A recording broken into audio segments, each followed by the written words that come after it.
guy whose work I've admired for about 5 or 6 years. Can you put him in the context for our audience who might not know his work? Absolutely. David Trautrimas is a photo-based artist who produces architectural structures by dismantling household objects, photographing each element, and then reconstructing them digitally. Came out of a printmaking department, so he sees Photoshop and the ability to use digital technology as an extension of a printing press. As opposed to cheating. Absolutely, yes. So he uses only the functions within a digital program that he could mimic by using actual presses. So the alteration of color doesn't exist for him, and only scaling is the tool that he's using.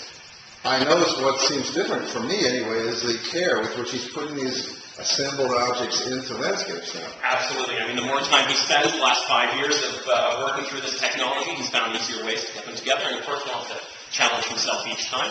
And with this one, of course, the turn to the landscape has been a massive shift for him in photographing and working with perspective in an even more challenging way. So even the landscapes are starting to become elements that have been stitched together from multiple photographs.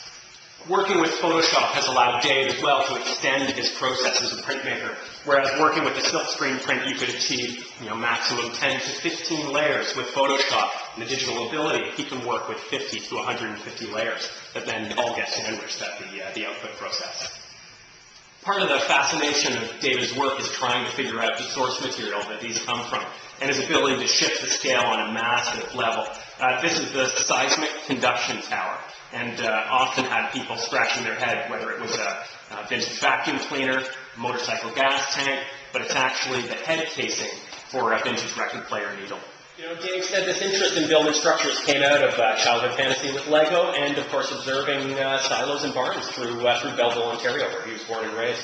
But, of course, the leftover military complexes from the Cold War are the complete starting point for this. And wanting to use materials from that era, metals, chromes, glass, and build structures that are completely fantasy-based, may have existed in the past or may exist in the future.